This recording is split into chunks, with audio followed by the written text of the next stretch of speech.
The following program contains language, images, and/or subject matter that may be objectionable to some viewers. Viewer discretion is advised.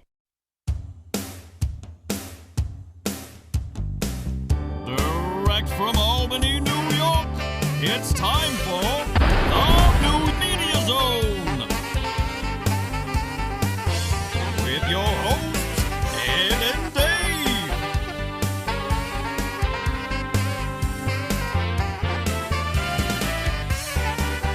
Tonight, a look at this week's new film and DVD releases.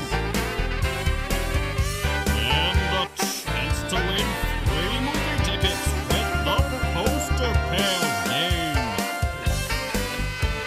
And now your hosts, Ed and Dave. Hello, and welcome to the New Media Zone. Ed and Dave here, Ed and Dave with you. We are going to take a look back in time. Right there, yep. That looks good there. Ed and Dave are with you. I think we got to come back a tad. There, look at that, the New Media Zone. It's the magic of whatever. It's been moved around for our holiday episodes, and when we had Jim sitting in with us. But tonight we're doing one of our theme shows. It's 1973. There's the big bubble. Now, 73, this will be a good year. This is the year we remember. We were 11, right? It was a very good year. We were still young kids. We hadn't entered pubescence yet. Now So- the kids are already past it at 11. Oh, yeah. Oh, all those chemicals and antibiotics that they're eating and they're drinking, Mm-hmm. making things sprouting a little sooner. Yeah, the buds and hairs are sprouting earlier these days. That's right. And the hormones are on the loose, and they have the internet. We at 11 haven't even found the Playboy in the Woods yet, which was our introduction to nudity. You know, the old Price Chopper used to sell a Playboy. Yes, in 1980, I remember the Bo Derek issue right on display, in a wrapper though. Yes. You can't look at that in front of the, it was right in front of the community counter, Do whatever they even it is. have a magazine section anymore? They don't. Does anyone even read magazines anymore? They still do have the magazine Do they? section in Hannaford. Oh, that's Hannaford. And I think Price Chopper only at the front. They have Like a few of them. Few. Like the Inquirer and the People and the Mhm. Us. Okay. that's it on the magazines. So 73. Let's see. I think we got even in the top 10 a nice run of films we remember to this day. Shall we begin? Let's begin. Number 10. The top 10 films of 1973. The number 10 film? Ooh, The Devil and Miss Jones. What is that about, Ed? Now we had Deep Throat in 72. This is another, and probably the last one to make the top 10 here. This was one of those X-rated films. Who was in it? Was Harry Reams in this one? I think so. He was in the other one. It wasn't Linda Lovelace again, was it? No. Was this Marilyn Chambers? It may have been Marilyn Chambers. That's correct. Yes. And what was the Green Door? Do we know what that? We don't even know. I don't know. That was Beyond the Green Door? Or Yeah. just the Green Door? What is this one? This is The Devil and Miss Oh, Jones. this is, okay. Yeah, I'm not sure what the plot of this one was. There's a plot. I guess in the early ones. Again, we'll have to watch this as film students and see what it's all about. Absolutely. Number 9, a James Bond film, Live and Let Die. Yes, I remember this. I saw this in the theater, in the Hellman Theater. Oh, the old helmet with the giant lobby. The giant lobby you spent most of E.T. in. Yes. And it's funny how I remember who I saw movies with through most of the movies. And this I saw it with my mother and my grandmother. Okay. And you have to remember that these are different times, and it's 1973. And my grandmother was a little offended at the James Bond and African American love scene that was going on. That was taboo love. It was back a little then. taboo. And this was the second girl down. It wasn't the main. Mm-hmm. They were thinking about having the main girl. What was her name in there? It wasn't Victoria Principal, was it? No. Jane Seymour. Jane Seymour, correct. Yes. They said we can't have an African American as that character because this won't play in the South in 1973. Still won't play in the South in 2021 either. Well, this is now 2022. Yes. So that's what I remember. That was a good one. Did you see that? I did see that. The score? I saw, and the song by Paul McCartney. Yes. Or was it Wings? I don't know. We don't know. Paul McCartney and Wings, I believe. All right, number 8. Paper Moon. Ryan O'Neal Tatum? O'Neal? Okay. Say it's only a paper moon. Madeline Kahn. It was in black and white. It was. And This wasn't directed by Peter Bogdanovich, was it? Oh, yes. It was it? Yeah. Okay. And Tatum O'Neal won the Oscar, I think, as Best Supporting Actress here. Okay. Number 7. A film that did a lot for butter. Last Tango in Paris. Last Tango in Paris. Now, I thought I mentioned this as another film in 72, but I think it opens like around December. So that's why it's showing up here again. Okay. And we did talk about the butter. I think he was eating a bagel on the floor, and he said, "Bring me the butter." And she comes in and throws the butter at him at the floor, and he gets perturbed, so he goes and takes the butter. He doesn't put it on the bagel. He puts it on her buns. And then there's some early third inputs, I think. Is that what was going on? The butter has seen better days. The butter was being used as a lubricant of a certain kind. And the woman said she was not expecting that. No. The actress, whose name escapes me, said she was not expecting it and felt violated by the butter. Or more so by Marlon Brando. Yeah. Number 6, Magnum Force. Oh, this was the second Dirty Harry. With, in the early opening scene, it was a sniper going around killing people, and Suzanne Summers was in a topless pool party. Oh. And before she was shot in her bosoms. Oh, no. In the pool. Good Dirty Harry movie, though. Number 5, The Way We Were. Barbara Streisand. Yep. It's not Robert Redford, is it? Yes. It is Robert Redford, okay. I never saw this one. I think some of it was shot in this area, as I recall. But I never saw that one. Number 4, Papillon. Oh. Steve McQueen. Mm-hmm. Dustin Hoffman? Yes. Okay. That's a prison film, is it not? Prison film, yep. And they remade that not too long ago. I said, you can't remake Papillon. It's a classic prison film. Number 3, American Graffiti. Ron Howard. Mm-hmm. A lot of stars in one of their first movies here. Harrison Ford, Richard Dreyfuss, Suzanne Summers, not topless in this one. But, okay. And of course the Can't score. have it all. I remember seeing this at the Cine 1 through 6 at the time, I think it was. All right. Number 2, The Sting. Okay. Robert Shaw. Mm-hmm. Paul Newman. Robert Redford. Robert Redford. I digress. Number 1 for 1973. Did a lot for urinating on a carpet. The Exorcist. The Exorcist.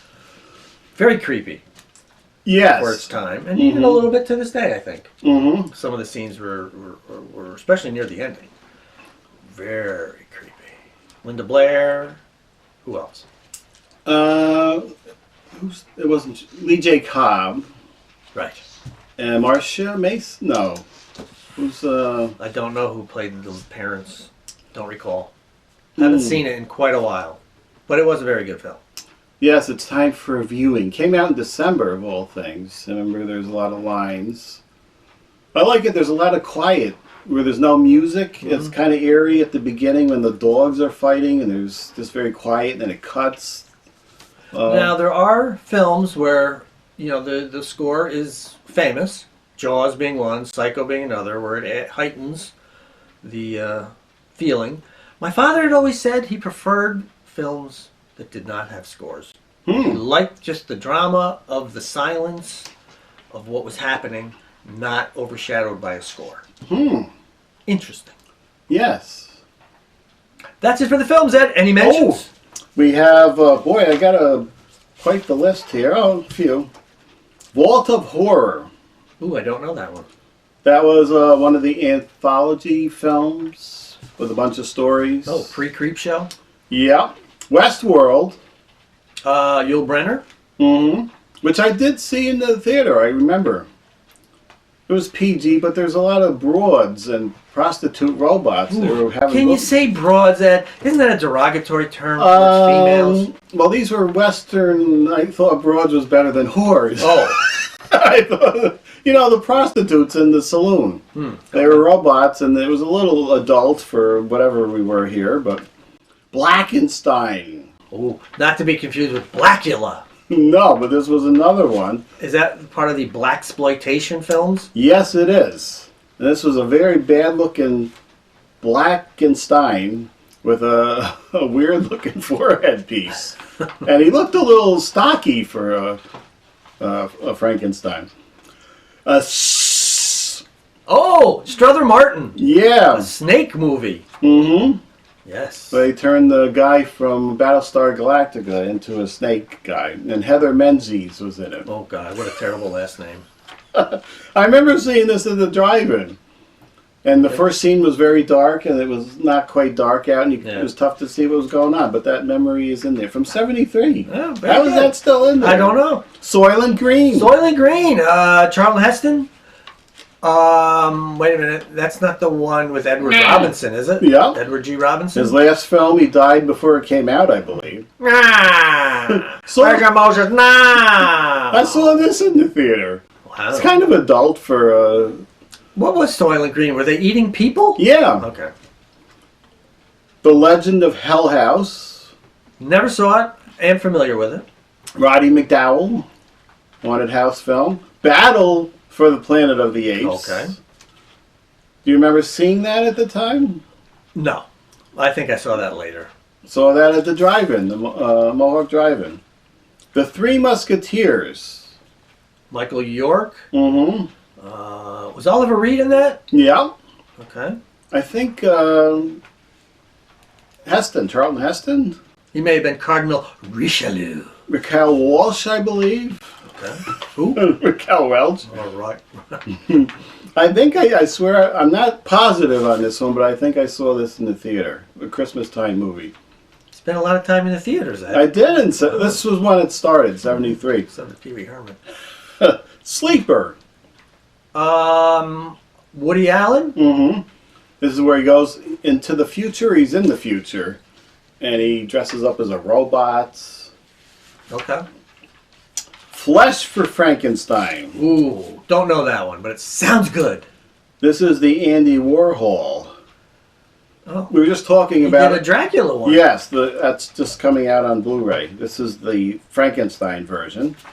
And the Herod Experiment. Oh, great movie. We were talking about that. Where, for some reason, a lot of the females who would later go on to Eight Is Enough appeared in this weird, hippie film where there's a lot of nudity. Yes.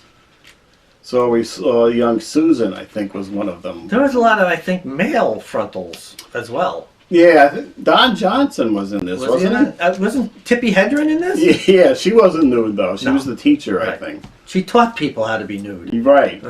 without actually doing it. The Herod Experiment. A lot of I experiments. think they made a sequel to that. The Herod Summer. Oh, wow. Needs a Blu-ray release. I think there's only a bad DVD film now. You ready? We're moving on to the songs. The top 10 songs of 1973. Number 10 from Diana Ross. Touch me in the morning. I like this one. There's slow parts, and then she gets building up. Like something's ready to explode in the middle, and there's a lot of instrumentals. Do you remember this one? That's what happens when you get touched in the morning. Right. For number 9, Carly Simon, You're So Vain.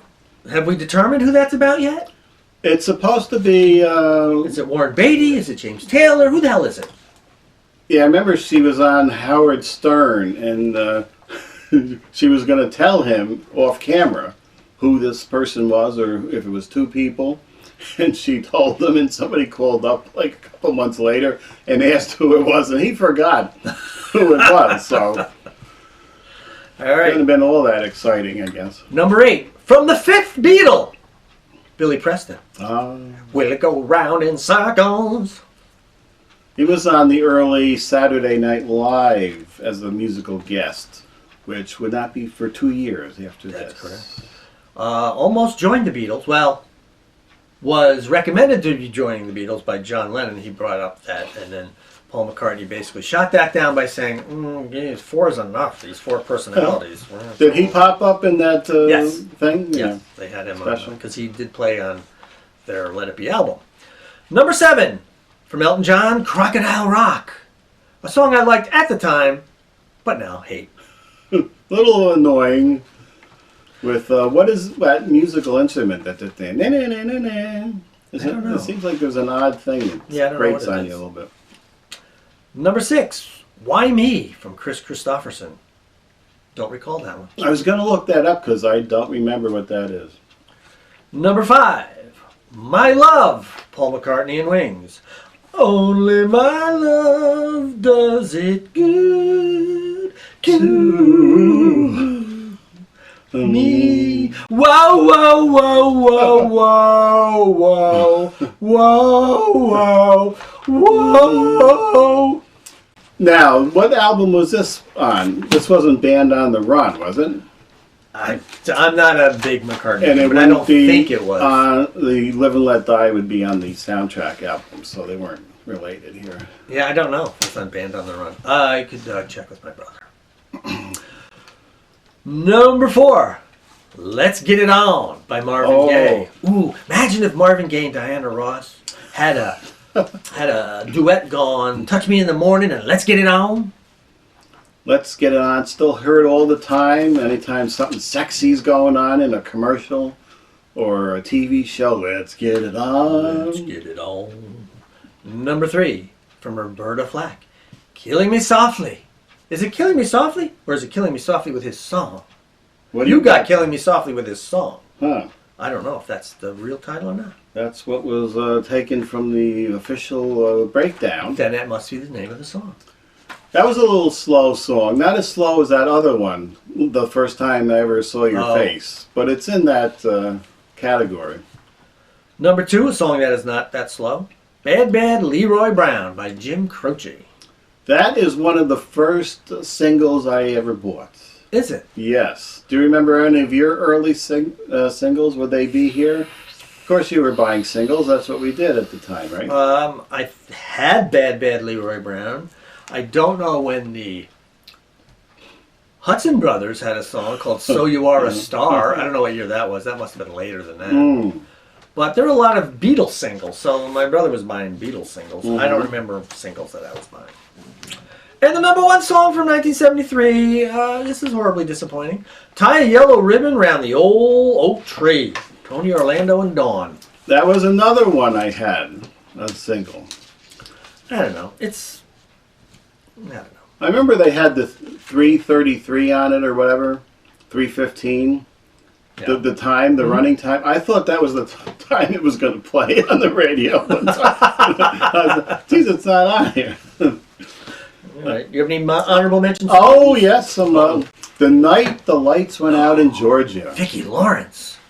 That's the night that the lights went out in Georgia. That was also made into a TV film with Christy McNichol, I believe. Mm-hmm. Although she wasn't putting nipple rouge on.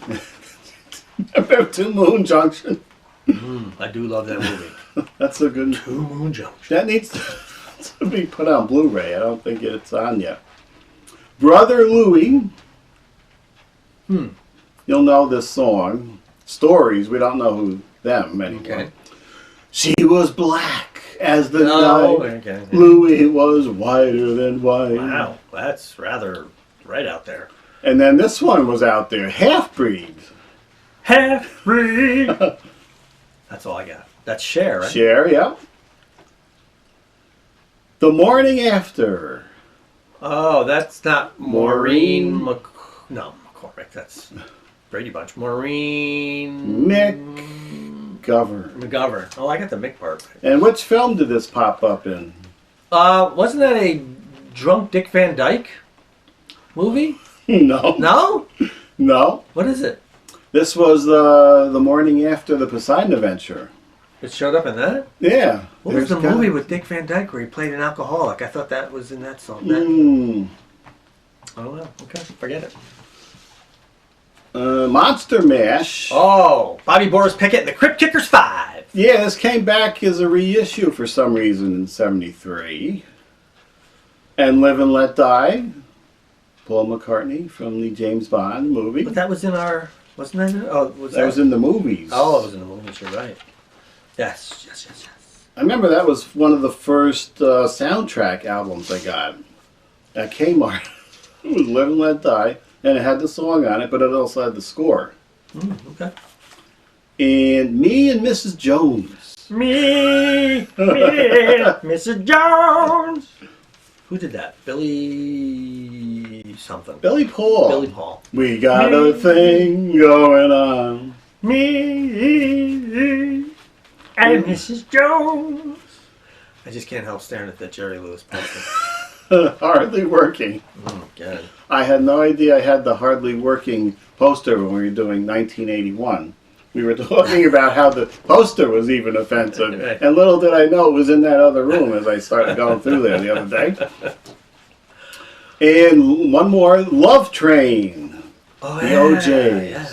People on the boat. Everybody was having love and making love in the 70s. The Orgy Train.